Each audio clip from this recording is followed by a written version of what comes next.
What's up, everyone? Welcome back to another episode of the 1% Club podcast. I'm your host, Tawfiq. And I'm Andrew. And today I'm very excited for this episode. We have a very special guest. We're joined here by partner and senior vice president of sales and marketing at one of the biggest and fastest growing real estate developers in the GTA. We're joined here by Jason Lam. Boys, it's good to see you guys. Good to see you too. Thank you. Thank you for having me on your 1% podcast. You should be excited because this is actually our last episode for the season. So we saved the best for last. Yo, let's do it. Let's get to business. Let's talk. So pretty much everybody in our pre-construction industry knows you now. You used to be with a couple, well, actually just two, right? You used to be with one marketing company and now you're actually with the developer. Yeah. Totally different, by the way. Yeah. You're an amazing presenter, amazing speaker. Would you be able to just briefly explain how you got into the industry? Yeah. So my story is one where I never planned to be in real estate. None of my goals had anything with real estate. I just kind of grew up. I was a musician, broke. And I really loved that lifestyle and, just playing music and creating art. And what did you play? So my high school stuff, I was playing guitar and I was never particularly great. And then I got into drums as I got older because I was just more of a beat and rhythm guy. And then, did that for a while. And that's a true passion, but it was hard to convert that into something monetary, right? Yeah, as a profession. And so I was also in a skilled trade. So when I finished high school, I never went to university. I finished high school. I stayed an extra year because I had nothing better to do. I applied to university just to please my parents that I tried, and I got accepted to none. I think it was U of T, York. I didn't get into York. No, not a knock on York. At the time, this goes back to 2012. I think I applied to one more. It might have been Queens or McMaster or Western. All turned down for business. Whatever generic course, business, that sounds good. Not really knowing what that was. And then I never got in, took another year of high school, left. Everyone at that time, just I'm sure today, was skilled trades. That's the future. How are you supposed to know what you're supposed to do when you don't even know who you are? And you know what I mean? I think a lot of people go through a lot of phases in life, different careers. They're afraid to do that, but it's okay. If you're going to live till 80 and you're 23, 24, there's a long path to 80. So there's nothing wrong with giving up 2 or 3 or 4 years to make sure the next 60 are quality. Mm-hmm. But we're so afraid, right? To take risks, to waste time. Anyway, so I went to a skilled trade, did HVAC, got my gas license, did that for 4 years. Kind of hated it. It was tough. I wasn't really, I enjoyed it because of the experience, the houses I got to see, the people I got to meet, but it was hard work, man. Things weren't getting done unless I did them. Yeah. There's no someone else will build that furnace. No, I got to build that thing. So it didn't matter if I was tired, if I was hungover, it had to be done. And then all the consequences of doing a bad job, bad service, that whole idea of it doesn't move forward unless I push it forward. And that I brought into real estate where it's it doesn't get done unless you do it. There's no such thing. So I did that. A good friend of mine worked at Milbourne. Yep. He became a sales manager, one of the youngest I've ever seen. Knew that I hated my life. I quit my job in HVAC. I was broke as a joke. I was 23. No idea where life was going. I was a very different person than I am today. I wouldn't recognize 23-year-old Jason. And he hired me as a receptionist, man. And I'm sitting in this sales office not knowing this is imagine knowing nothing about real estate, right? Yeah. And these people are coming in. Yeah. Okay. And they're buying a floor plan. I'm that's wild. I'm who's doing this? Yeah. And I'm meeting realtors young, everyone that I know today, to see them sort of 10, 15 years ago. It's wow, they've all grown. But to try and pick their brain and say why are they buying this? Why are you selling this? How much money do you make? How does this work? And I'm okay, yeah, I'm just curious, right? And so just like anything, the more time you invest, the better you get, or the more familiar you get, right? Playing golf, playing guitar, you're going to be crap. Yeah. No one ever started anything good. You might have some talent that gives you a bit of an edge, but no one's an expert, right? And so the more I sort of went day to day and I sort of observed the people around me, the realtors, my superiors, my peers, I'm whoa, this is really interesting. It's the first time I took my life seriously where, wow, maybe there's an opportunity to be more than just poor and just be an immigrant that's living day to day and not knowing where my life's going to go. Yeah. And I'm like, there's a window. I don't know what it is, but like the real estate sounds good, sounds smart, sounds sophisticated, right? And so like slowly I worked my way up and just sort of like studied things. And my first job was actually Centrecourt's first building ever, a 101 Peter. Yeah, president.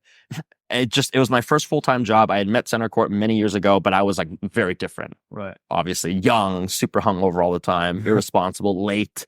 I was a terrible receptionist. Like I just had no concept of what a receptionist job is. They just put me there. And then I left and, went to different, the beauty about a Millborn is that you get to work with all these different developers. So I went from site to site to site to site. And slowly I was like, well, I want to get into sales. Everyone wants to get into sales, get into that, learn. And then, went on a great run with Millborn, learned a lot. And then 10 years later, Centrecourt said, hey, do you want to just have a conversation? And then I joined Centrecourt. And to be frank, like I hated it. I would say when I joined Centrecourt, it was such a big contrast to life. Like, whoa, like Millborn was like free and easy, come and go as I please, bang, bang, bang. You had people to delegate to, like you knew your comfort zone. I was super comfortable.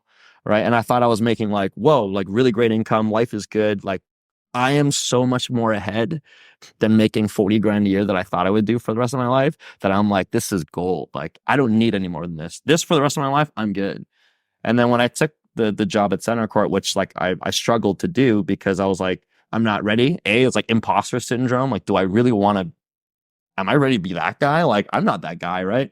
When I took it, it was a big culture shock because it's a room full of like absolute killers, like super smart, super young, very ambitious, question everything. There's no like, I couldn't just say something or do something without someone saying, but why? Like explain to me the logic and let's have a discussion. I'm like overwhelmed. I'm like, I don't want to have to explain myself because I don't know if I can, right? But then it makes you very precise, intent, like logic, like why are you doing it? You can't just say, I don't know. There's no I don't knows, right? So it's like that mentality across everything, no matter how big or small. And that like, anyway, so when I joined Centrecourt, I struggled like, these are not my people. This is not my crowd. This is not the company for me. And I would say for 6 to 12 months, I was finding ways to try and quit. I was finding ways to like, how do I tell people that I didn't survive? You went through quite a transformation though, from a confused young man to, having some responsibilities now, like a lot of responsibility on your shoulder. What was the process like? I don't even think about it. And I think if I did, I would have accelerated faster. But I think it's just enjoying life and having good energy and being willing to roll up your sleeves. Like it's just a process, right? It's a learning process. Even today, like I'm 38 today. I'm certainly not done. I don't know what 45-year-old Jason looks like, 50-year-old Jason looks like. There's constant evolution, right? And it's a different lifestyle. It's a different life. It's a different day to day. And I think I surrounded myself with really great people. Like any successful person will say, it's the people around me that really elevated me.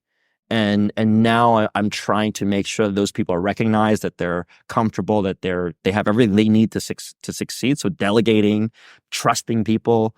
But for a long time, it was just brute force, like my massive desire to not be poor, to end that. And to succeed as an and to immigrant. succeed. And yeah, it wasn't to prove anyone to anything. It was just more like, listen, I just don't want to, like, there's an opportunity here and people trust me and I'm good with people and I'm great on the floor and this is what I like to do. So when I transitioned from sales to like more of a management thing, I was like, I have no idea how to manage people. And to a degree, I don't even know if I'm particularly great. It's not my greatest asset and there's room to grow. Mm-hmm. Two totally different roles that I think people don't really connect. They think they just say, oh, management means more money or more respect, but it's a totally different job.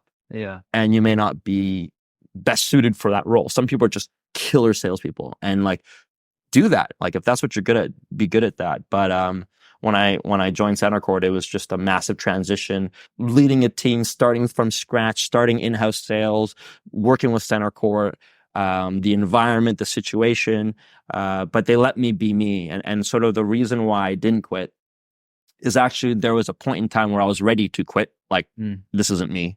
I sat down with the current president, Gavin Chung, and I said, I'm not who you're looking for. Like, I'm not your guy. Like, I'm not those guys. Like, I'm intimidated.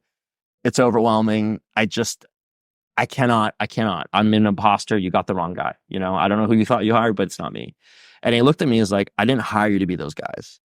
And in some ways, like, there are certainly smarter people than you, but those people can't sell a condo to save their lives. That's what we hired you to do. So don't try and be them. Why don't you be you? We hired you to be you. And so like that was a big light bulb in my mind. And that gave me a totally different perspective of, okay. And I think perspective is everything, right? It's like giving me that comfort, that a bit of confidence that like we don't, in some way saying if we wanted the smart guy, we would have hired a smart guy. We want a sales guy. So that took the edge off. And, you know, after a couple of launches, they kind of trusted me, right? And they were confident in my ability to speak and come up with different ideas of how to position the brand, the product. And I think it became really fun. And I had such a great team with me. Like, obviously, you guys know Shalini, Mark Norris, Kyla, like, Miley. Like, we've got such a great dynamic, and it's like, it's young, it's hip, it's fun.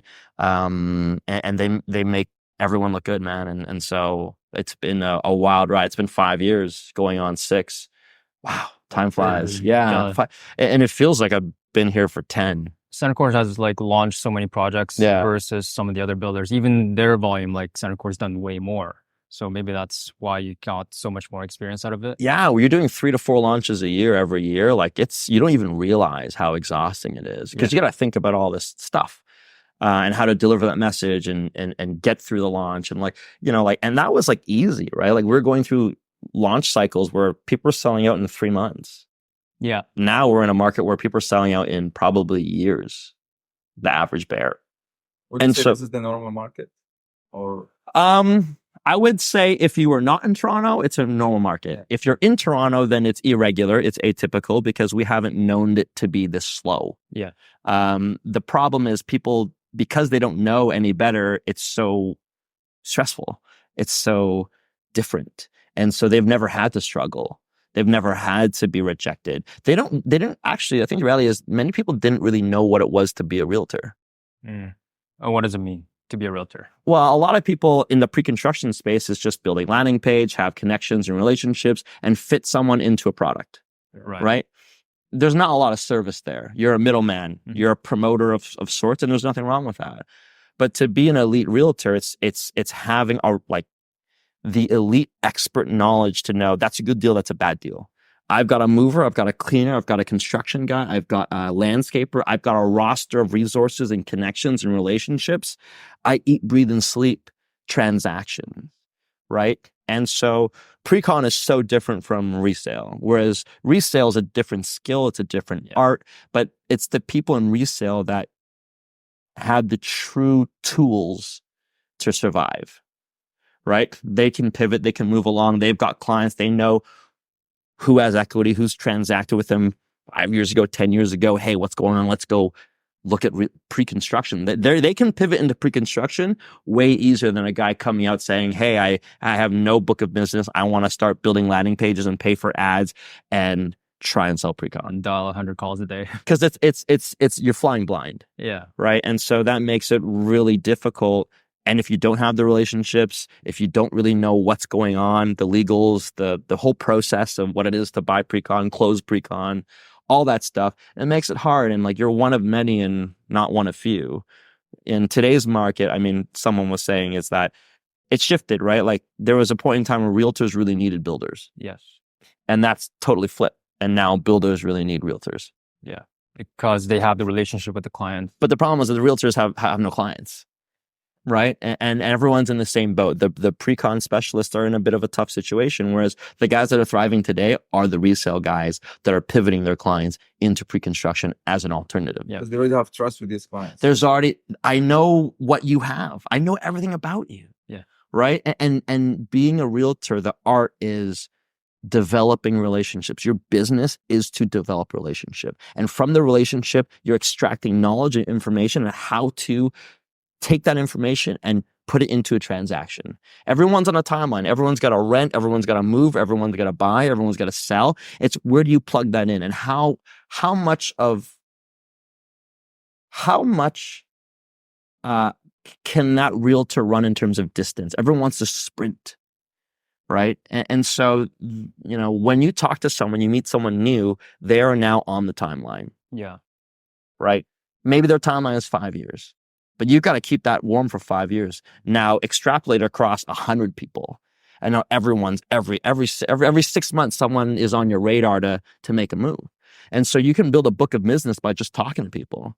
But the one thing in today's market that people have lost is the ability to talk to people. They just want to automate. I'm going to send you a text. I'm going to send you an email. And in today's market, which is not easy, it's back to brick and mortar, face-to-face, building trust, having conversations, following up. If you can't meet people out of thin air and just try, right? Because if we go right now and we talk to 10 people, we'll probably get shot down 8 out of 10. But that 2 out of 10 is something, right? Or 1 out of 10, it's still something. Is it better than cold calling? I don't know. But, getting back to cold calling, getting back to door knocking, all of those things where you're in a library, you're in a coffee shop, strike up a conversation. You never know, right? And then putting them on in the pipeline, into the timeline, and just finding a way. I think where the few are now doing that, and the masses are doing automated sort of digital communications. So I think the people that are succeeding are now in this bucket, which is more of a rare breed, a true salesperson. At the core of it, as a realtor, we're supposed to be focusing on relationships, and now we're going back to that where the market's a lot tougher and people need to be more relationship focused. Whereas pre-construction, a lot of it was a lot of like online marketing. Yeah. So it was like fast, but there was no follow-up. It was like hype, and this sort of fear of missing out is a commodity. These are stocks. It was. Right. And so people are looking at it from that lens, and now they're not. So now the pool of people are totally different. How they communicate, how they want to communicate, what they're looking for is completely changed. Not all, but I would say the majority of the people have totally different initiative or fear or concern. And I think if you're trying to build a book of business that will survive, a book of business that will withstand good and bad markets, like everyone is like, oh, the market's bad. I'm like, but it's not like there's zero transactions. Yeah. Right. It's not like there's no business being done. It's just that you're letting that impact drive your business when it shouldn't. The best of the best, even the worst of the worst, still transact in bad markets. Right. So in 2023, I think you mentioned like 60,000 transactions, but not zero. That was a lot. It's not zero. Is it 100,000? No, but it's not zero. Yeah. And so people, because it's a need, it's not like a stock. There's opportunity. Leases should not be beneath you. Like, I think there's always opportunity if you are a hustler and you're a grinder to make money. It's just, what do you do with those opportunities and convert those transactions into the next transaction? Like, how is your business scaled? Is it one and done? And you forget, and you don't really have processes to follow up and to remind their birthday, their kids, everything you know about a buyer is information for you, right? Like, one advice I told a realtor, I'm like, look, you're 26. Yeah. I'm like, all your friends are broke. He's like, totally true. So you got no clients. So you're depending on online leads or people that are just straight up blind. He's like, yeah. I'm like, well, this is what you're going to do. You're going to buy dinner, and you're going to bring it to your buddy's family's house and pay for dinner every quarter. And you're going to sit down with their parents and say, we got to help this guy out. The parents are going to say, you're right. We got to start thinking about this. Your little sister, we got to think about her. She's got to rent a unit because she's going to university in 2 years. These are the things that parents don't talk about with their kids. Yeah. Right? And someone has to start it. And not everyone's going to love that conversation, and not every family can have that conversation. But like, what do they cost you? Dinner's $100. And you do it every quarter. And then each time you invite more family and you talk about every dinner, you have a topic. And now you're the guy in a suit, looks good, talks about business. Why can't you be more like him to their own kid? And now you're a trusted advisor to a whole family. Now you got the cousins coming over, you're the grandparents. Oh, I got to sell this. I want to buy that. And face to face, little things like that. It's such a simple idea that if it fails, what did it cost you? $100. Yeah. I'll tell you, you spend $100 on leads, you're getting like 5 leads and they're garbage. Yeah. Right. So it's like, it's little things where there's opportunity to just connect. Like, it doesn't hurt to connect. Yeah. And I think, again, like, I think the issue with a lot of realtors today is they don't know where to start. They don't know how to start. They're afraid. They're afraid of their own shadow. They're afraid to talk about real estate because they don't know what they're talking about. But those are all fixable things. They just choose not to fix them. And so you're seeing, just like in developers, like consolidation. The weak are going to get weeded and the strong will survive. And, dude, tough markets make strong people, right? And good markets make weak people. And so that'll always be the cycle. So the opportunities, like every day you wake up, man, there's opportunity. Yeah. And you just don't know how. You're going to go to Starbucks, have a coffee. A guy beside you, hey, nice book. Yeah, it's a nice book. What do you do? I'm a realtor. Oh, yeah, well, how's the market? Not great. I'd love to tell you about it. I've spent the last 6 months studying the market inside and out. It's about a 2-minute pitch. You want to hear it? You got nothing to lose. I can change your life. Boom. Wow. Right? Nothing to lose.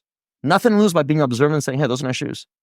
Yeah. Thanks. Cool. And you can end it there, man. Doesn't cost anything. 0. So I think Gavin's done a really great job of choosing the right person for the job. I don't know. I hope so. And I know that there are a bunch of people in the running when they were hiring, and I wasn't the first pick. I think going into their search, they're like, well, we'll meet this guy because people are saying we should meet this guy. Yeah. But they certainly had other guys that were probably ahead and a bit more established, have a relationship with them. But I was young, no kids, no wife. Just the way they like it, and just can commit to, wanting to prove myself and eat, sleep, and breathe the business, and like willing to talk to people, like ask questions to competitors. Hey, how's it going? Is it good? Is it bad? I don't care. People call me and say like, how did it go? I'm like, yeah, it went great, or it didn't go great. A lot of people posture and be like, think about, I got to say it a certain way because it's either a competitor or a developer or something. And like, I just don't care. Like, there's nothing to hide, guys. The thing is, I think you do stand out from the pack. And I think that's why you succeeded so much, because like, even when I started in my career, like 2-3 years ago. Yeah. We lived in the same building, buddy. We did. We have to get to that story. My senior agent from the team, he was like, I don't care what you do, just go watch, like go search Jason Lam on YouTube and go hear his pitches. Oh, man. That's how you should be talking to people. And then that's how I knew who you were. And that's why, like, I guess one midnight, I saw you in the elevator. I'm like, aren't you Jason Lam? After watching all those YouTube. Happens all the time, man. Happens all the time. And then I'm like, hey, you live in this building? You're like, yeah. I'm like, I need to get out of this building. This dog crap. And I did. Like 6 months later, I'd sold it and moved on because it was just a horrible experience. And you're dealing with the same developer now. Same developer and the same experience. Yeah. And it's kind of crazy that, but I take it in stride, man. Like, I lost my mind that day. Yeah. I mean, long story short is that, took possession of a condominium like a month ago, maybe a little bit longer. And I had nothing, like no baseboards, no fridge, no appliances except the microwave. No sink, no backsplash, no countertop, no washer and dryer, no closets, like a bunch of deficiency aesthetically. Like there's just like, you couldn't live in this. Yeah. And they made me take possession and pay for occupancy fees as if like it's and like I can live in this thing. Yeah. And you can't even rent it out. You couldn't rent it out. And it was a terrible experience. And like that opened my eyes of like, wow, like this is the bar. Like, and you talk to a lot of realtors now and they're like, man, that sucked. My Instagram blew up, by the way. That was like the number one, like in terms of feedback and people responding. Like, I've never had that many people say, whoa, like, oh, let me guess the building. And I'm like, oh, and I'm like, yeah, you're right. And so a lot of people, and just to clarify, this is not the Centrecourt building. This is a completely different not building. Centrecourt building. Yes. Thank you. And I think what I got out of that is like, I'm very proud of what we accomplished at Centrecourt in order to close a condominium and not be an interim, like your building has to be in a certain stage. Yeah. You can't just go to final closing and be a construction zone. That's not how it works. It's actually like astonishing how low the bar is. But a lot of people think Toronto's like sophisticated when it's not. We're not sophisticated. Yeah. Right? They're like, oh, you're from Toronto, you guys sell a lot. It's like, it's actually like really simple. Like, we're very simple in what we do. It's not this elaborate Dubai, Miami. Like, they think that we're like this other place. And like, yeah, in some ways we are, but in a lot of ways we're still very, very, the bar is pretty low. Marketing, design, architecture, all of it. We're still very, I would say that we're just used to selling volume. That's true. But now that we can't sell volume, people don't know how to deal with it. Now they have to really grind. And like, you can have a great opening weekend. Office is busy. But then the next weekend it's empty. And then the next week it's empty. And it's like, and you don't know what to do. You're used to selling out in 2-3 months. Now how do you survive a campaign for multiple years? I've always told people from the beginning of time, markets like this is where you can really, really make a name for yourself.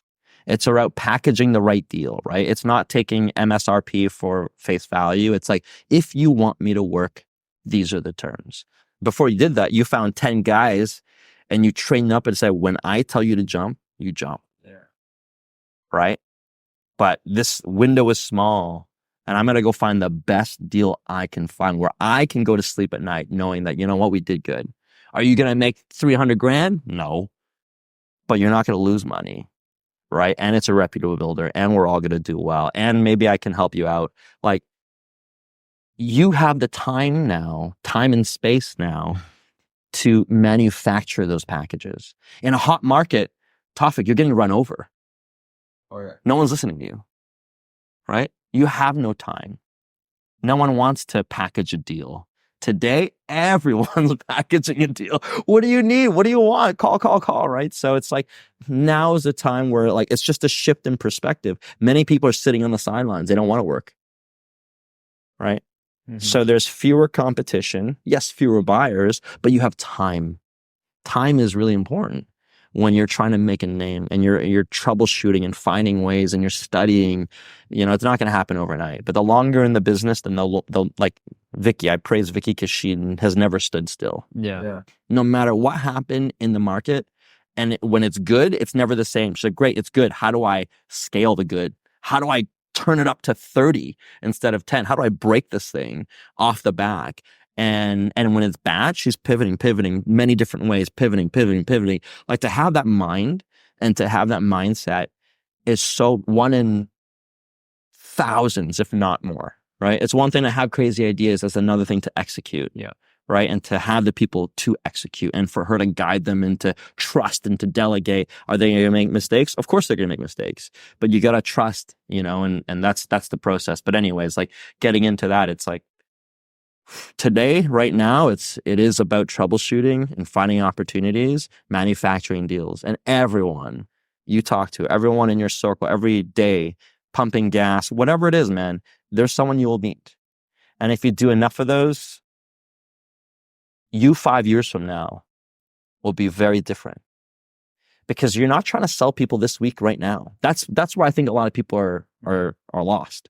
They're so desperate, they're so thirsty for a deal right here, right now, that they don't look at these people as a human being and say, you are on a timeline that I don't quite understand yet. And I'll only know if I ask these questions and I learn to get to know you and your family. Right? And then when I understand a bit more, it's like, you don't have a timeline, you're good. Or you have a timeline, you're getting older. You can't take the stairs. Your wife is getting older. Your kids are moving out. All these things, kids getting married. Like, the more you learn, it's just more opportunities, more branches open up. Mm. And I know I'm simplifying that, but it is the reality of what we do. We are relationship builders. And then we're problem solvers by means of real estate. But if you don't know anything about real estate and you're not willing to meet people and invest time into them, stop trying to be a realtor, because it will not work for you in this market today. Period. Full stop. That's very good advice for any realtors out there. I challenge the market to be more creative, because right now it's a bunch of yes men. It's a bunch of sit at the office and do nothing. Like, they've had it easy. They have no idea what it's like to grind, to suffer, and so they got a wake up call, and either you will survive or you will not. And we'll find out very soon. And there are people making concerted efforts to try and survive and test themselves and push themselves. Not many, but it's beautiful that they're doing it because they have to. And you can see that drive. And those are the people I love to talk to. Listen, I saw what you did. Great work. Right? How could we have done it better? How could you have done it better? What would you change? And that's the dialogue where you're like collaborating and learning. And what was the challenge? Did people hate it? How many people did you invite? How many people didn't show up? How many people showed up? Like, you know what I mean? Like, those are the things where you're always learning. And it doesn't hurt to pick up the phone and make the call. Yeah. And if they don't want to talk about it, all good. Not personal. It's just business. It's just business. Yeah. Right. And so with it comes a unique responsibility and challenges, but we are in the best pre-con market in the world. For buyers right now. Even in our bad market, we're still producing sales, right? Whereas other cities, they don't really do that. So, the window hasn't closed. It's just the style in which we sell and who we sell to and how we sell has changed. So I always tell people it's Q2, man. If you've done nothing, you got to get on the train. And if you're doing the same things you did 12 months ago, you need to change because everything's changed, right? And so it's just wake up call and having those conversations as a group, as a team. What are they doing? Why are they doing it? Did it work? Then I don't know. Let's pick up the phone and call.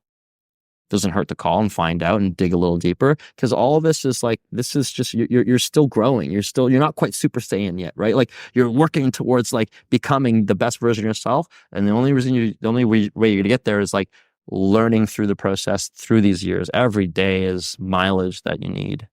Do you have any advice for young people that might be confused where they're at? They just finished high school. They don't know what path to go into. My experience was one of luck and opportunity in relationships. I knew that I wanted to sell things, and I felt like I was a people person, but you don't know, right? You're always your toughest critic and you don't know who you are. And even when you do know who you are, you don't know who you are. 5 years ago, I would have said, follow your passion. And that is a very generic way to say, go do what you like. Yeah. I would say you have to be strategic and find the opportunities that are missing. You have to study the people around you that are successful and ask them the questions of their day-to-day. Not the success, not the watch, not the car, not the vacations. I want to know what's happening when I'm not with you. When you're at home, when you're at the office, when you're in the gym at 5 a.m. Those are the things. You see the iceberg. The top, what you see is success, blah, blah, blah. What's below the water is all the crap that person suffered. Yeah. And the more you learn about their day-to-day, their habits, what they had to do, all their failures. I think the idea is, I guess generically is you can only grow when you fail, but you can only fail if you try. Right? And do not hang out with people that dream smaller than you, because they will crush your dreams. Mm-hmm. Hang out with people that have dreams bigger than you. They'll elevate your dream and say, that is possible. This is how I think you should do it. Right? Everyone loves to be a critic. Everyone loves to be an expert on stuff they know nothing about. And we let them determine and dictate how we are supposed to run our lives. Look, if you're young, you're not going to figure it out. There is no such thing. You are one of millions who just decided 23, boom, I figured it out. My life is set. That is so unique. And I'm not saying that's not you. I'm saying 23 is going to be different from 26. It's going to be different from 29. It's going to be different from 35 and 40 and 45 and 50. You may go through 3 or 4 career paths until you get to that point. Right. But do not be short-sighted where I don't want to waste my 20s. You've got 30s, 40s, 50s, 60s, 70s, 80s. You got a whole life ahead of you. But people are so short-sighted. They just want comfort soon. And it's you don't need that. And you'll learn that. And then when you're 30, it's oh, it's too late. And it's actually not too late. You still have 40s, 50s, 60s, 70s, 80s, man. And so people are so caught up in, the right here, right now, the moment. And I think it sucks when you miss the moment, because I missed many moments by being so immersed in real estate and Centrecourt and giving up friendships and family. And I lost myself along the way many times. But you really have to think bigger picture and just let things play out. Yes, you're going to have to educate yourself. Number one, go learn about the world. Go learn about life. Go learn about what other people are doing, how they're doing it, why they're doing it, how many times they fail, not how many times they succeeded. You cannot judge person success on their success. It's actually how many times they have failed and suffered greatly. And the setbacks, and after setbacks and what they did after that, that's where you learn.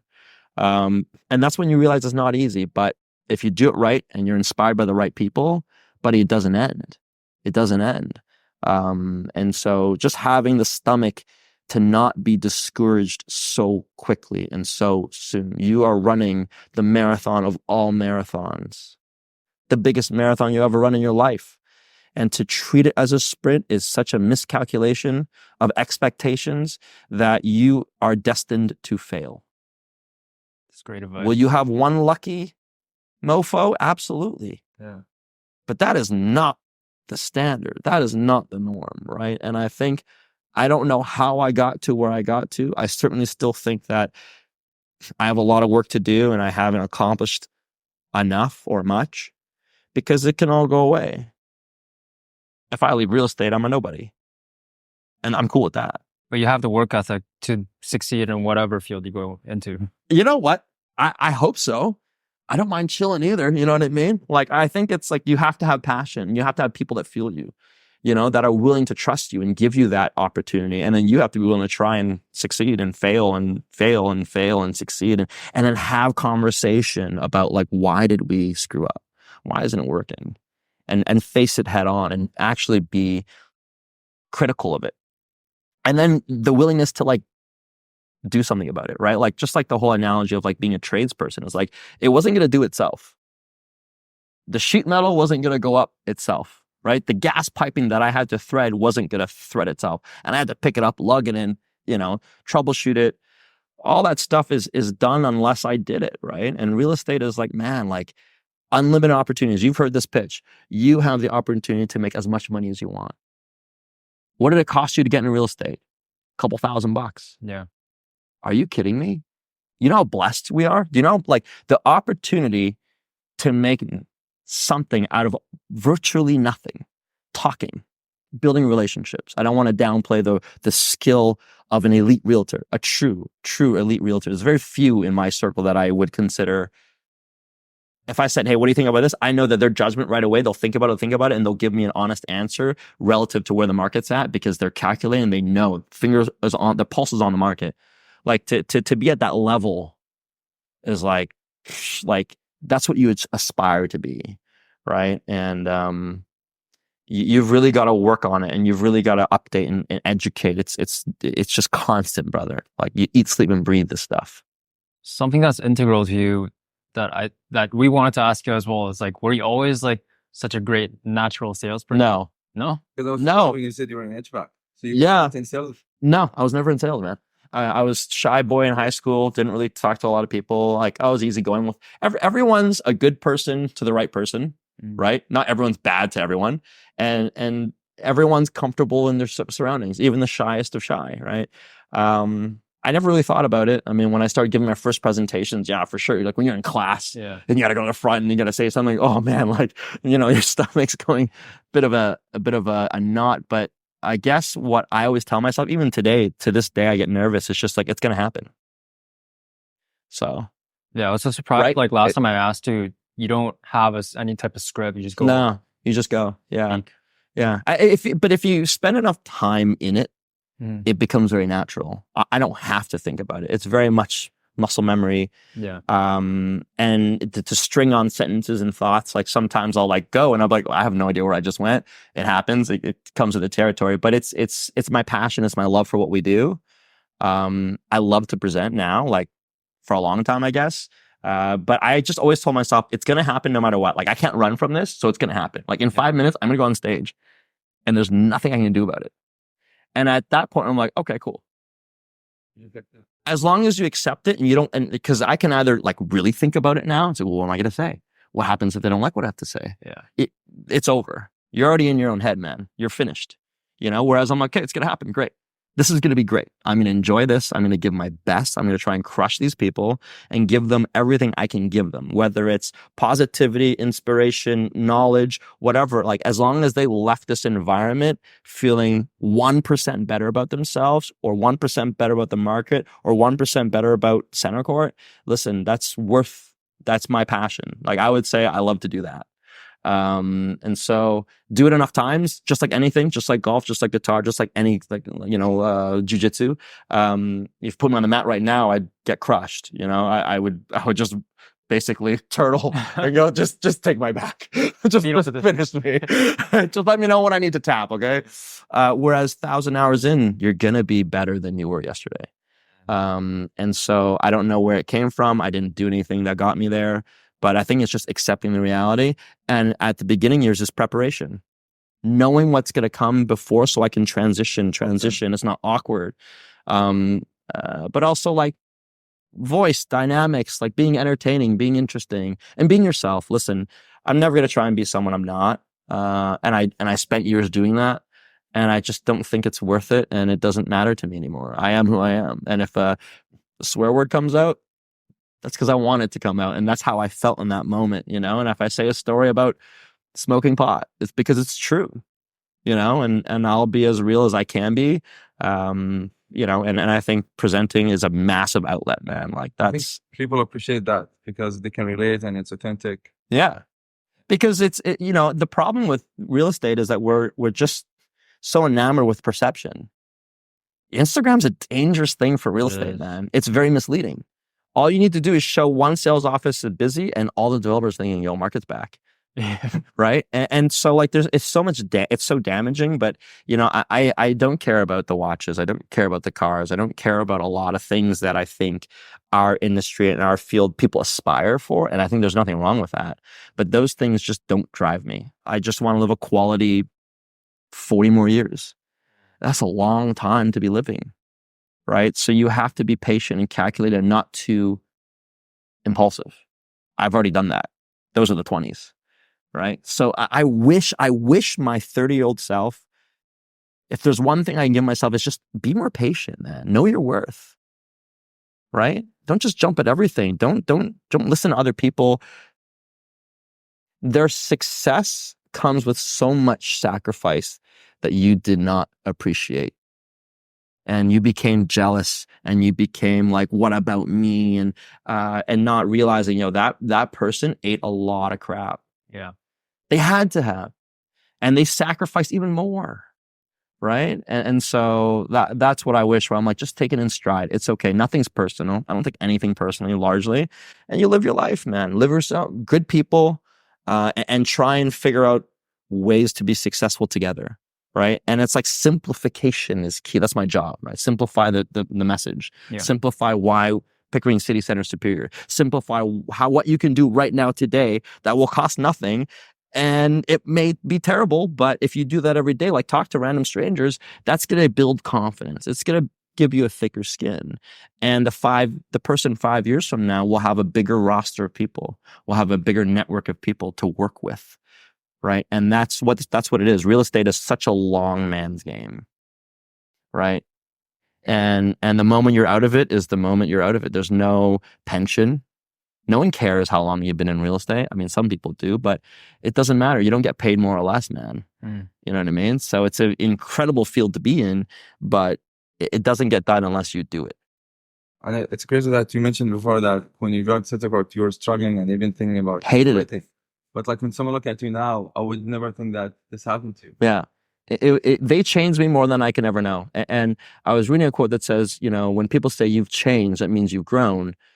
You know, people look at change as a negative. Like, you know, look, when I was 35, I wanted to be 25-year-old Jason. That's who I identified with, right? These are the things he liked. And I had trouble letting go of that person. I wasn't that person anymore, but that's all I knew. And that's all, and that defined me. And so I was proud to be a broke artist and, you know, really into wrestling and comic books. And I still love all those things, but those define me. And today they don't define me anymore. But I hung on to that because I wasn't willing to let go. And I wasn't willing to explore, well, what am I then? Because if I'm not that, then am I nothing?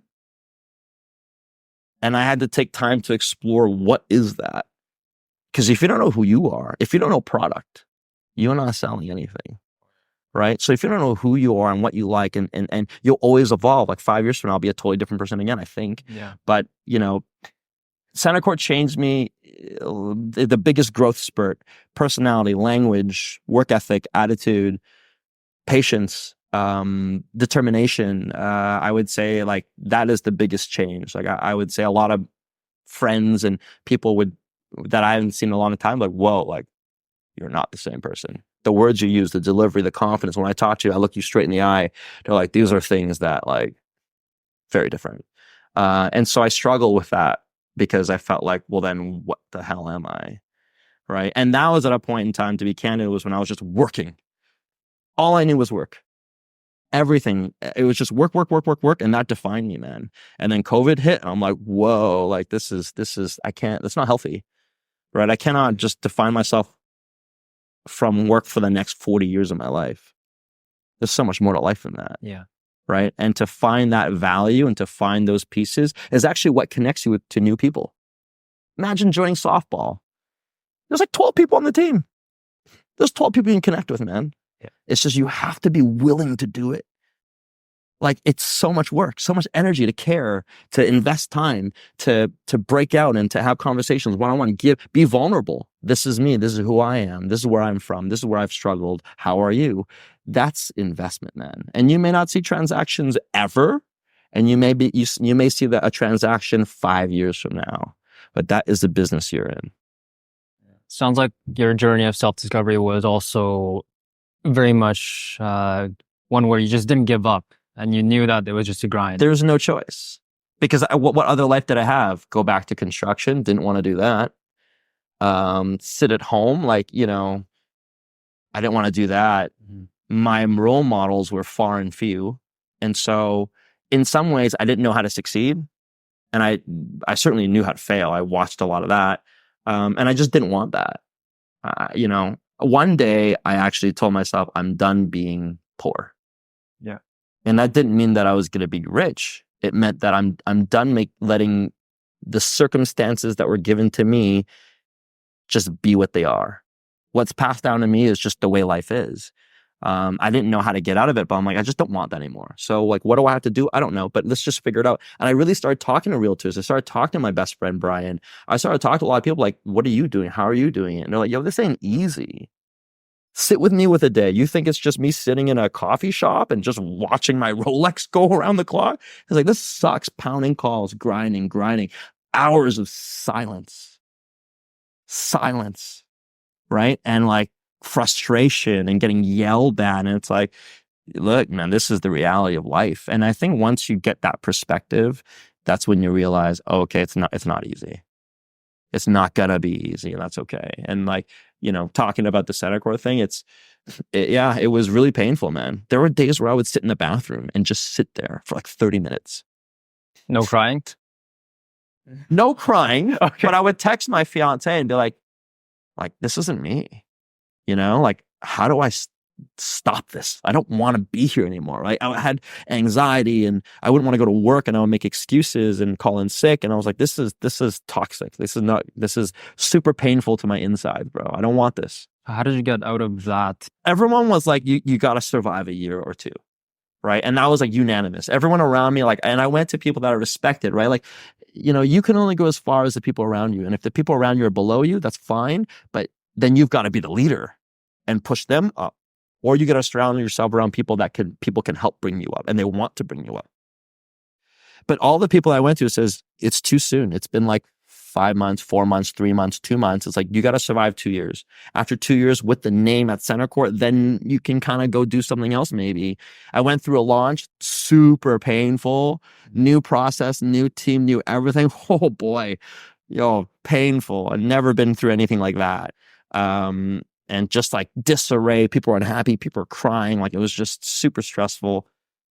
Got through that launch. I think the more I understood that, wow, I can just be me and they're supporting me, like their intellect, their drive, they are able to take my ideas and my creativity and put it into crystallize it into something more certain and executable. I was like, whoa, I need these guys just as much as they need me. And they let me be me. And once I got that, it was like, okay, let's do another year. Amazing. Oh, okay. We launch. I was like, whoa, there's no time to think about quitting. Like, I got to keep going. And then I just learned to love who they are and what they do. Well, that's the power of keep showing up and showing up. Because if you quit, yes, you feel that, then, so easy, man. Yeah. I'm going to put you on the No, spot. it just flickers. Okay. You're good. I'm going to test you here. Let's go. Sell us Centrecourt, PCC, Kipling Station, like make us believe the project. In today's environment, it's all about value. So if you're trying to buy real estate, whether you're living or not, it's all about creating value and building equity. So, in the GTA right now, value is pretty much non-existent. Yesterday's price is currently today's price.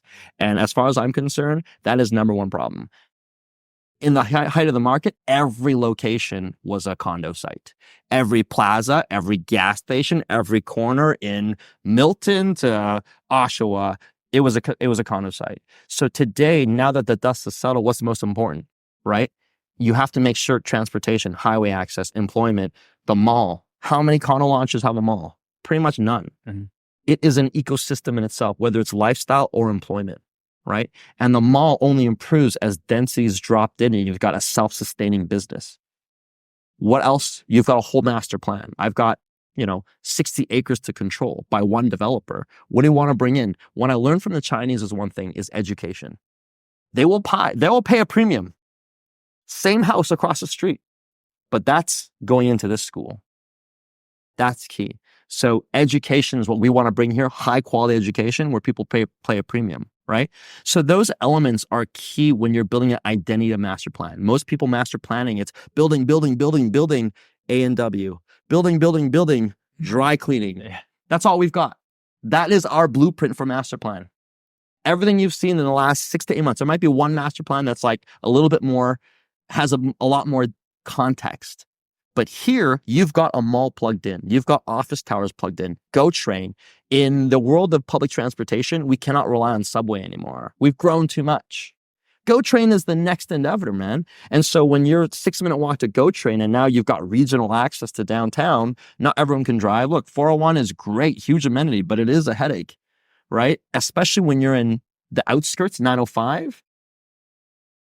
Go train's all you've got. Yeah. And it's not like they've got Go trains everywhere. They're far and few. So they're major hubs. So I've got highway access. I've got Go train access that will stand the test of time. Instead of market trends, let's go 10 years from now or 10 years behind. What was important? Transportation, like the lifestyle, the things that you would want your kids to live in, the things that you would want as a tenant. If I'm growing up in Durham region, what do you see? Houses. Yeah. A lot of detached, semi-detached townhouse. That's all Durham region, right? They didn't grow like York region, Peel region did in terms of density. So when these people grow up, when their kids grow up that are 10 years old, 15 years old, where are they going to go? Are they going to buy a $1 million house across the street? Probably not.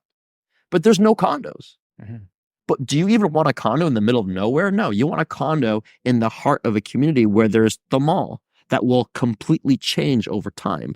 That is, and because you've got the master plan, now we can bring in schools, we can bring in brands, we can bring in services that aren't here today because we've got 6, 7, 8, 9, 10,000 people that live here. Not to mention the guys across the street that are contributing to the density. Like this is downtown. This is as good as it gets. And at $10.50 a foot, building one, where are we going to be building 3, 4, 5, 6, 7, 8, 9, 10? Is it going to be $2,000 a foot? No, but it's not going to be $10.50 a foot. There's not a single site in the GTA that can tell you that. Not one that can tell you that you are the cheapest you can possibly be. And guys across the street are substantially more expensive. Yeah. We're below the market. So whether you're trying to live the lifestyle piece, having everything here, this isn't just downtown Pickering. This is going to be downtown Durham region. There's a ton of demand for condo product because there is no condo product. It hasn't matured there. But you don't want a condo in the middle of nowhere.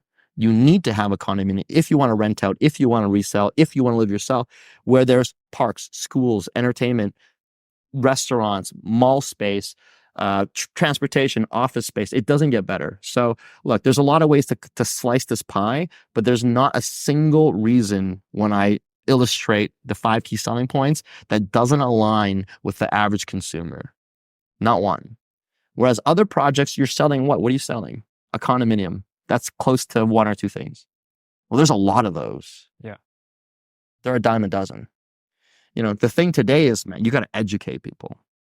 And the more you ask questions to educate them, the more information you gather of how much they know, how little they know, and what they already think. And then you can start to not manipulate, but cater and tailor the message back to them, what they want to hear, what they've already told you, but in a different way. And that's where I think PCC, like, dude, we're deal a day. We're a deal a day for a reason. I know people haven't done deals in 4 months. Right? And that's so you guys, like in the last year, one of the toughest markets. Yeah. The few builders that called. That wasn't in Markham. that didn't sell Markham over and over again, right? Like, like for us to do it at this scale is not easy. But the thing is that we can sell at these prices. Most people can't, right? At 1050, like I just don't know where you're going to find at 1050 a foot. Think about it right now. Nothing is really 1050 a foot. But what's 1050 with GO Train, with a mall, first of many buildings, literally in the heart of the city, across the street from City Hall. They're going to do a whole development to the east of us that's going to drive a ton of traffic. Like it doesn't get better. Like in terms of where you could be, like if you close 1050 a foot in a year or two, like you're not that far off from resale, right? And that's the challenge today, right? So it's like it's untapped resource. It's an untapped marketplace that hasn't seen anything like it. And you don't see it in any area that you guys are creating downtown. Correct. Yeah. And it's not even us, right? It's the city that's driving the downtown story because they've got all these crazy initiatives. We just happen to be like, the mall is the focal point, man. It's the heartbeat of this community. Like you hear people are walking all day, every day. When the tenants get better and you have residents coming to the Farm Boy, to the Cineplex, to the dollar store, to the food court, and it starts getting busy, rents will go up. And 10, 20 years from now, it's going to be completely It's going to be completely different, but no different than Mississauga Square one 10 years ago. You wouldn't catch me dead there. You wouldn't catch me dead. VMC was farmland. Right. True. Farmland. No subway. It still is a bunch of nothing in some ways, right? It's still a lot of development. Whereas here, I don't have to promise you a mall. I don't have to promise you a GO Train. I don't have to promise you a highway. I don't have to promise you 3 office towers. I don't have to promise you City Hall across the street. They're all done, right? So we're so much more advanced than anything, but cheaper than everything. Yeah. Like it's math. Like we stopped doing math a long time ago, and that's fine, right? But it's all about understanding the value. Like we can do 1 bedrooms for $460K, buddy. $460,000 for a 1 bedroom. A brand new 1 bedroom. Yeah, you're not getting that in Toronto. No. You're not getting that in GTA. Just to clarify, that's almost 500 square foot, not 300 or Correct. 250. Correct. You're bang on. So, I think the problem today is that people don't even know good and bad value. They have no idea what's a good price and a bad price. And that's actually because they're not educated.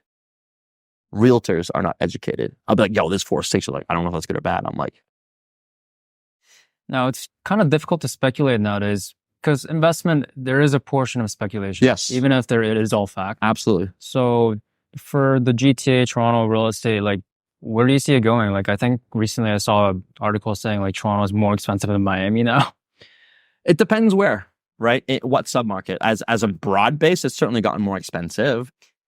How I would say is like getting into the speculation is not everyone can buy resale. Not everyone is on that timeline and has that liquidity. Some people, the only way they will own this window is to buy pre-construction because they have no choice but to pay 5% installments. They're preparing for their life 5 years from now. Some people have no choice. And some people have that forethought, like they're thinking ahead. Obviously not many people, right? Some people will rent for their whole lives. Now, the other demographic, I know you've heard me say this, is it's the parents now, right? That are thinking, oh man, like we bought a house, 70,000 back in the 70s. Today it's 2.5 million. We have money, but I cannot afford to buy you a house and you cannot afford to carry that house. Even if I could buy you $1 million house, you couldn't carry that mortgage. What can I do to help you? I have to start planning. Parents are your buyers now. They are technically neither here nor there. They're not a speculator, but they're not an end user. Their intent is end user, but things change. Yeah. Right. And they're the ones now buying a lot of real estate. It's either you're an end user or you're buying out of a need and pre-planning for your 15-year-old daughter or son that's trying to get an arts degree at U of T. Right. And so, is it sexy? No. But it's thoughtful, it's strategic, it's patient. And if you're trying to disperse capital, what other way can you put down 20% and make money off of 100%? I can't put 20% down on stocks. I can't put 20% down on a business and not be there 24 hours a day, 7 days a week. Am I going to make $300,000 in 1 year? You shouldn't have to begin with, but it did happen. but could you make a little bit of money? Can you at least break even? Could you build generational wealth over time? Can we have a bigger lens on what real estate can do for us? Maybe. Remember, we're here for another 4 years. I am. Maybe you're here for another 60 years, but I'm here for another 40 years. I'm not in a rush. I'd like to be in a rush, but I don't control those things. So we all know in a hot market when everybody wants to buy everything and resale has all these bidding wars, we Toughest know, time.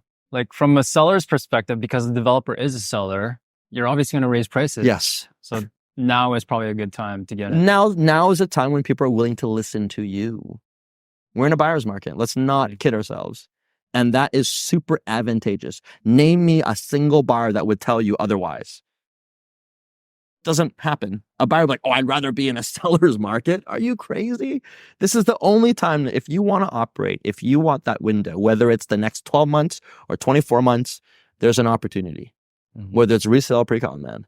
And the gap's never been smaller between resale. There's never been more product and not enough buyers. Yes, what do I see? I think like our market is in waves and cycles. Rental market right now is not the hottest, but now I'll tell you right now, Toronto on a sunny day in June, fire. Yeah.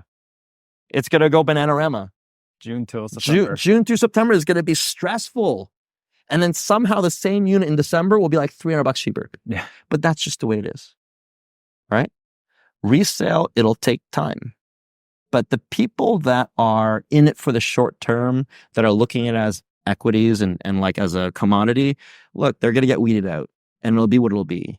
But like all this that's happened, all this interest rate, all this craziness, the average price is still 1.1 million. It's not 500,000. And a lot of people still can't afford 500,000. That's not going to change. Right?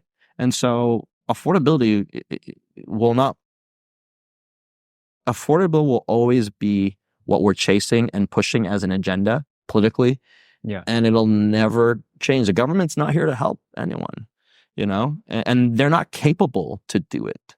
Like they want to build 3 or 4 million houses in 5 years or something. Do you know how many houses that you're building a day? They've never built a house in their life. How many workers do they need? It's just like plans are plans.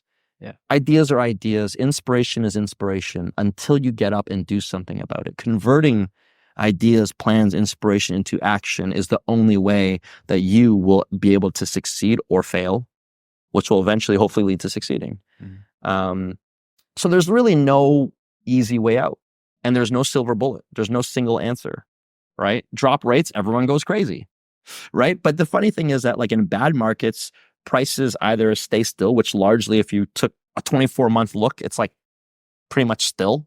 Like if you average them out, no significant drop that would like blow your mind. Obviously to peak, yes, but obviously if you just average it out, it's like the way I see it is like rent goes up when markets are down and prices stay the same.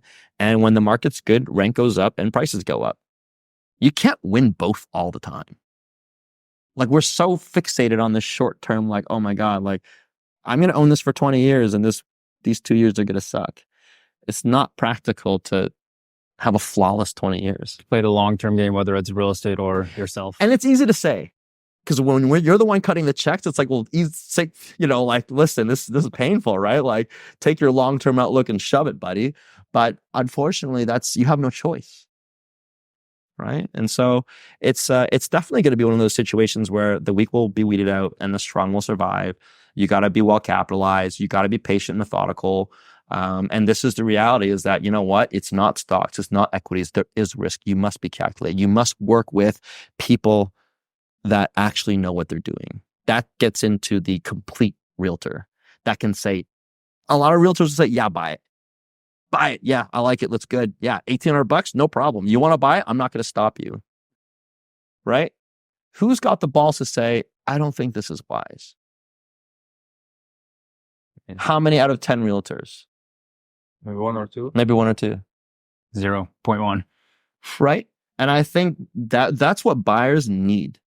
They need someone to say, listen, I would love to make commission off of you, pal, but the last thing I want is you not closing because this makes absolutely no sense. Yeah, that's actually something we've been seeing in the market now. It is. It's people who bought pre-con 3-4 years ago and not being able to close. Correct. And there's two things: either it's appraisal or actually being able to qualify. Yeah. Those are two different sets of problems, right? But that's the reality. And obviously, a lot of people are like, "I want to buy to assign, flip it, flip the contract, 50 grand, 100 grand." That's what realtors are selling, and that's what buyers have sold to themselves. And like, man, like,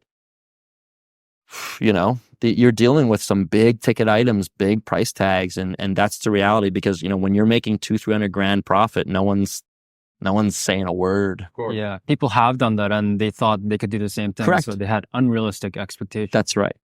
We all did, right? And you don't know until you know. And back to your point, you were saying the bar is so low. So For low. builders, even for us realtors, like you can't imagine the amount of calls that we're getting. Yeah. People who purchase with this agent, and now they don't want to deal with that agent anymore. So they want us to sell their unit or assign it or release it. It's a struggle. Yeah. So it shows you that, as I said, the bar is so low, even for you guys. But when we go back to that story, like it's interesting, the unit. Yes. Well, how was that builder able to give you that unit with most of the stuff and finish? Yeah. So just to bring everyone back up to speed, is like it took possession of a unit that I purchased in 2017. Not from Centrecourt. Not from Centrecourt. Long time, right? Huge community. Like, look, a lot of people were really excited to buy it, right? They did well at the end. So I'm not crying, but to take possession, paying occupancy fees, and not have any appliances, washer and dryer, closet, baseboards, countertops, backsplash, none of it. I didn't have any of it. All I had was a working toilet, a shower where the water ran, but then it wasn't properly grouted, so I technically couldn't use it, a toilet, a microwave, and heating and cooling. Those are the 5 things. And that's what the city will allow it to take occupancy. Yeah, that's the crazy part. Crazy part. And they gave you occupancy because the builder didn't want to carry the cost. Right? Correct. Yeah. Like interim occupancy is painful. Like the interest rate I'm paying is 7.8% on plus maintenance fees and property tax for an extended period of time of which I don't know. Like they're far away from closing that thing. So it's like, this is painful. So not only am I paying a premium, because right now you can get 4.99, 5.2%. So I'm paying 7.8. I can't rent it out because it's not done. And it's a construction zone. So even if my unit was complete, it's kind of not desirable. Yeah. And amenities aren't done. Lobby is barely is done, but it still needs work. There's hoarding everywhere. There's just construction going on 24 hours, 7 days a week. It makes it for a tough experience. And I never really I remember when I pushed this whole 0 days of interim occupancy many moons ago when I first landed at Centrecourt, and they told me, I'm like, what do you mean? But to experience it myself, to understand the difference. And when I walk in a 199 Church, when I walk in a 55 Mercer, that building's done. That's what that lobby is fire. The hallways are done. You open the door, boom, your kitchen's set up. There is are there deficiencies? Are we perfect? No, but not a single. Not the Tridels are perfect. But to have that as your bar, super proud of. And I think people now realize the difference between interim occupancy and just maybe the builders that are indifferent to us and what we do and how we do it. And that is such a great experience that people share with me. They say, oh, I closed Nobu. I closed all these buildings. Buddy, disasters, stressful. Client's not happy. It's a construction zone. It's can't rent it out and missing things, deficiencies high, and whereas, we have way fewer deficiencies. Units, you're closed. You're in for 5.2%. Congratulations. It's done. Yeah. Amenities are done. You can go use the amenities, right? Not only the interior of the unit is done, but the building itself. Yes. And to be able to close and to final close, that you must be at that point in that stage in construction, right? So it's not easy, man. And I'm the furthest guy, as much as I was in a gas fitter, gas license, HVAC, I don't know a thing or two about construction. And I couldn't be more proud of the team that does that. But that's a Centrecourt thing. That's just what they do. That's how they see the business. And I don't think a lot of people valued that until now because they were so focused on it being commodities. Yeah. Well, I guess to finish up here, I mean, your story was amazing. 5 years from now, you're going to be a completely different person, likely. Just like you will. Just like the viewers will. Yeah. But you want to work towards that. That's so important in life. What's your goal? What did you want to work on next? I want to get into public speaking. I want to motivate anyone and everyone that I can, whether it's 1% or 10% or just life is so hard as it is. If there's anything that I've lived, anything that I've experienced that I can pass on to let you know that, hey, it's okay. It's okay to fail. It's actually the best thing that can happen to you. It's okay to face adversity. It's the best thing that can happen to you. That's what I would love to instill in people, and have that outreach and have that network, because you know what? I needed that. And I didn't have many people that I could go to get that help. So to publicly speak and to give that advice through real estate, through whatever means, would be great. To, Centrecourt gives me a platform where I can have some form of voice, which is great. I would love to do a lot more golfing. I'd love to grow my family and, be healthy, man. And just, life is short. And until you realize that, you're stuck in tunnel vision. So, you're young, you guys are in grind mode, which is fine. At some point, you'll transition out of that, and knowing who you are and finding yourself at that stage in life and adapting to it and leveraging it and appreciating it and valuing it and owning it is a totally different art. And some people take a lot of time. Some people struggle. Some people don't do it at all. But I think self-awareness, self-reflection, constantly surrounding yourself with good people, that's what I'll be when I'm, 45. Yeah. And hopefully you guys are crushing it, and you will be. 100%. Because it's just, honestly, real estate's just the amount of work you put in is what you're going to get out. Yeah. And you guys are helping with the seminars, with the education. Getting people thinking about it. Yeah. Just think about it. I just want you to think about real estate. You're helping us build relationship with our clients. I hope. Yeah. I hope, and it's a long man's game, man. Today you have 100 leads. 5 years from now, you have 500 leads. 10 years from now, you have 2,000 leads, right? It's just the time you put in, and you talk to people and build relationships, and CRM is the second most important thing ever, is to leverage a proper CRM. Because it holds you accountable. Yeah. Their birthdays, their anniversaries, everything you can pop into a CRM that's a reminder. Say, hey, just want to, by the way, I sent you flowers for your wife. If it's that kind of client, I got you, type of thing. And they'll never forget you, right? Then it's supernatural. You're not trying to sell them real estate. You're trying to build a relationship. You're trying to build friendship. You're trying to care for these people. And then the business is so natural. The referrals, it's just such a beautiful thing, right? The best thing you can feel is when it says, call this guy, he's going to take care of you. You're like, he's the guy. That's pride, right? You're proud of your work. You're proud that you fostered that relationship and took care of this person. And this person has the respect and the appreciation to acknowledge it and to push you further is the finest. It's not just great. That is a testament to your work and your ability to build relationships. Are you perfect? No one's perfect. But all you can do is give 110%. And like I said, referral, when people say nice things about me, I love it. It's great, but a lot of work to be done. And it's not without its failings. And there's so many of those, man. And you guys got a lot of that coming. But with failure comes, knowledge and experience and scar tissue and growth. Absolutely. Well, that was amazing. I think anyone who listened to this obviously got a lot out of it. And I hope so. They know more about we talked a lot as well.